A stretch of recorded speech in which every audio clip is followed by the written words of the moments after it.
তো অনেক দিন পর আজকে আমরা বের হলাম, যদিও একটু আবার আকাশ কালো হচ্ছে সাদা হচ্ছে, কালো হচ্ছে সাদা হচ্ছে, মানে আমাদের ভয়ও করছে, আবার না যাওয়া পারতেছি না। আজকে প্রায় 15-20 দিন পর ঘর থেকে বেরোচ্ছি। আমার তো বাইকের ইঞ্জিন পুরো ডাউন হয়ে গেছিলো। আর দেখুন চারপাশের পরিবেশটা কত সুন্দর, আর এত পরিমাণ বাতাস যে কী বলবো আর। এই মতো একটু এত পরিমাণ কালো ছিল যে ক্যামেরা বাইক করলাম আপনাদের দেখাবো, কিন্তু যে ক্যামেরা বাইক করলাম এখন মেরে চলে গেল। তখন থেকে কত কি যাওয়া যায় দেখা যায়। বর্তমানে আমি যাচ্ছি, আমার উদ্দেশ্য হচ্ছে মহেশপুরে যাওয়ার জন্য। বর্তমানে ভাইরাল রাস্তা, কয়েকদিন আগেও গিয়েছিলাম, তো তখন ছিল আপনার যে কাঁচা রাস্তা, এর জন্য এতটা হয় নাই। কিন্তু এখন পাকা করার পরে আর রেস্টুরেন্ট করার পরে অনেক লোকজন যাওয়া আসা করছে। চলুন দেখা যাক কী অবস্থা হয়। চলো যাই যেদিকে চোখ যায়, নতুন কোনো পথে। ওই দেখতে পাচ্ছেন আকাশটা আবার কালো হয়ে গেছে। এই মাত্র দেখালাম আকাশ পরিষ্কার, এদিকে আবার কালো, মানে এরকমই হচ্ছে, হঠাৎ কালো হঠাৎ সাদা, হঠাৎ কালো হঠাৎ সাদা।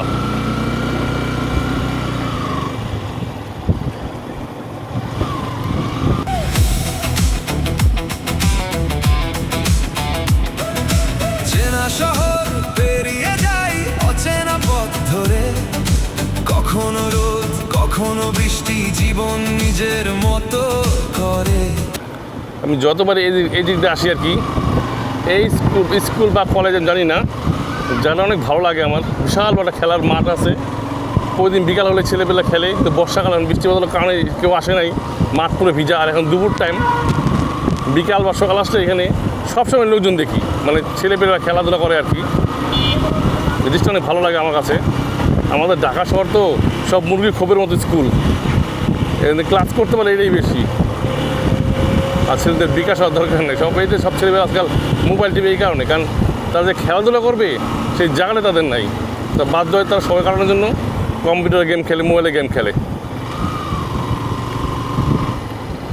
এই দেখছেন আবার কি রোদ, কিন্তু একটু পর আবার মেঘলা হয়ে যাবে।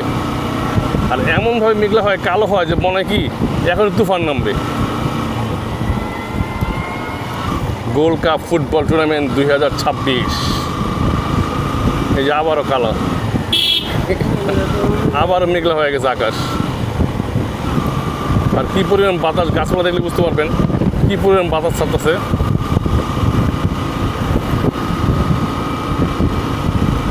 আমরা প্রায় কাছাকাছি এসে পড়েছি।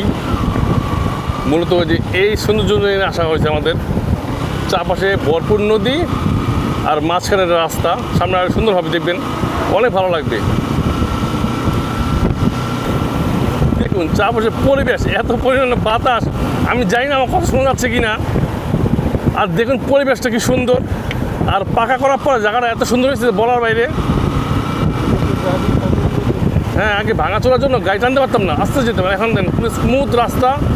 আর কি বলবো, মানে পরিবেশের কথা আমি বলতে পারবো না যে এত ভালো লাগতেছে। সামনে আর ভালো আছে। বর্তমানে এই রাস্তাটি সামাজিক যোগাযোগ মাধ্যমে বেশ আলোচনায় রয়েছে, বিশেষ করে রাস্তার দুই পাশের প্রাকৃতিক সৌন্দর্য, খোলা পরিবেশ আর গ্রাম বাংলা মনোরম দৃশ্যের কারণেই অনেকেই এই জায়গার ভিডিওটি করেছে। আপনি যদি দোহার বা নবাবগঞ্জের আশেপাশে থাকেন তাহলে এই রাস্তাটি আপনার পরিচিত হতে পারে, আর যারা দূরে থাকেন তারা ভিডিওর মাধ্যমে দেখে নিন মহেশপুর রাস্তার সৌন্দর্য।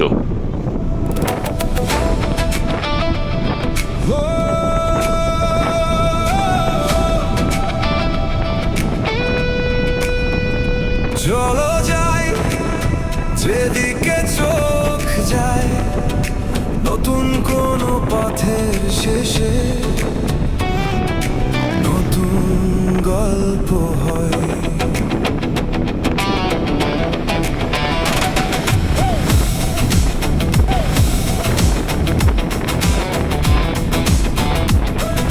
চেনা শহর পেরিয়ে যাই অচেনা পথ ধরে, কখনো রোদ কখনো বৃষ্টি, জীবন নিজের মতো